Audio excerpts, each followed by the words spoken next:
frozen job market, and can it get worse? Listen guys, before we start, let me just introduce myself. My name is Joe and welcome to my channel. I talk about geopolitics and macroeconomics. And here is my lovely sidekick, Mikey. Come here. Mikey, come here. Mikey. Here is my Robin. He is my Robin. Good boy. Mikey. You know, we have to do a little bit of a cute check for the algorithm, you know, it helps. But anyhow, we want to talk about the frozen job market today. I want to talk about the frozen job market today. So, as you may have seen, for example, especially in computer science, before the pandemic, it was seen as the most lucrative job that you could study in the university.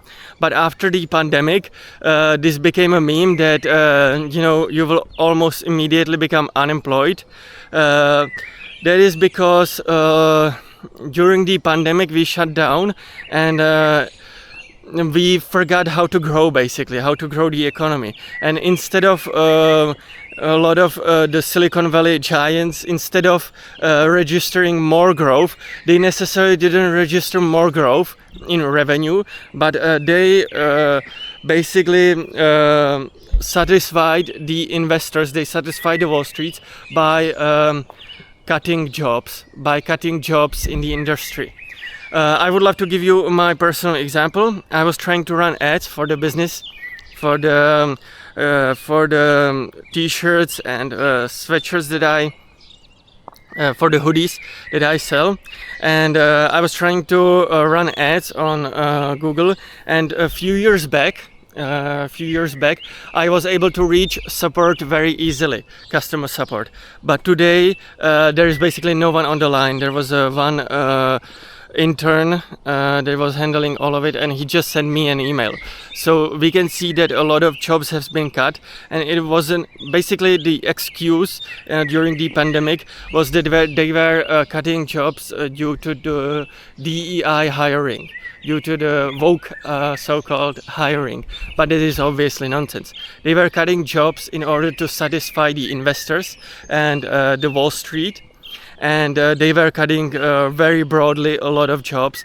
And from my personal experience, you can see that they were cutting not just like people that they hire because of the DEI, but they were cutting customer support and, basically sort of the people that you don't necessarily 100% need for the day-to-day run, but that are creating the customer's experience. So this is, generally speaking, not a healthy sign. And this just showcased that since the pandemic, we didn't really have big growth in the economy. As a matter of fact, Joe Biden's policy was to borrow and spend a lot of money in order to ramp up the government spending, which is one pillar of the GDP. And that's how he managed to, on at least balance sheet, at least on paper, he was able to showcase growth. But in reality, there hasn't been as much growth as one would expect. And so now we are at the point where the companies are afraid to invest. They are afraid to invest because of the tariffs and because of the lack of demand. There hasn't been as much growth, there hasn't been as much demand, and so they are not hiring. They are also not investing.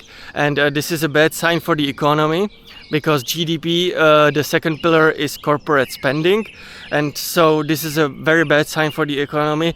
And the job market was basically frozen. They are not hiring new people, especially when it comes to the high-paying job. They don't usually need as many people. There is a lot of LinkedIn open jobs, but they are not being filled in. That could be also one of the reasons, because some corporations get subsidies. They get indirect subsidies, which is tax cuts. They get tax cuts if they showcase a job on paper, but they don't fill in the job. They don't hire anybody. But even if they just write it on a paper, at least the government will give them tax cuts because they are trying to boost hiring.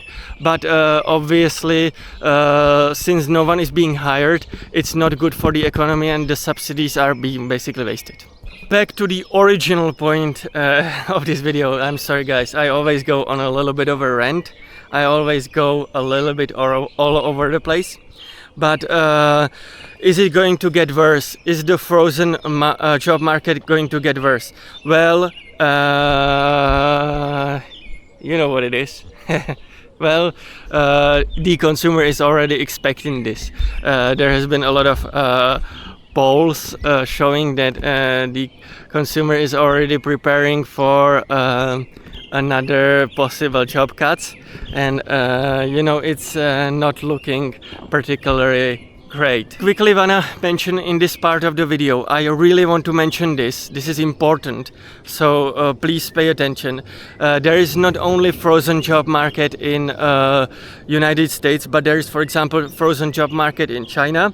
There is a huge problem for the new graduates to find jobs, and there has been even a trend where a lot of the Chinese students, for example, spend a year just to try to find a job, and they basically are like dedicated to job hunting, basically 24/7. There are like cafes full of young people who are trying to find a job, and there also has been a trend where all of these jobless young people in China go on a bike, and during a night they go on a bike. And because the Chinese government, they don't really mind free speech as much as we think, but all governments, not only the Chinese but also the United States government, they hate gathering. So they have to monitor gathering. For example, in the United States, they hate when Christians gather together, so they wanna monitor them and infiltrate them. In China, something similar is happening, where when these Chinese students were just you know, biking around the city, a lot of people would join in and they would bike around the city. So the Chinese government would crack down on this, because you know, governments hate when people gather. So this is going to be it from me today. I wanted to mention the frozen job market is not only in the United States but also in China. It's probably not going to get better, but it might get worse. All of you are already expecting this, as the poll shows, so you probably might have already noticed. But anyway, I'm glad that you stuck and watched the entire video. And thank you so much. Make sure to smash that like button, make sure to smash that subscribe button, check out this video, that video, everywhere, here, there, everywhere. And as always, bye bye, bye bye.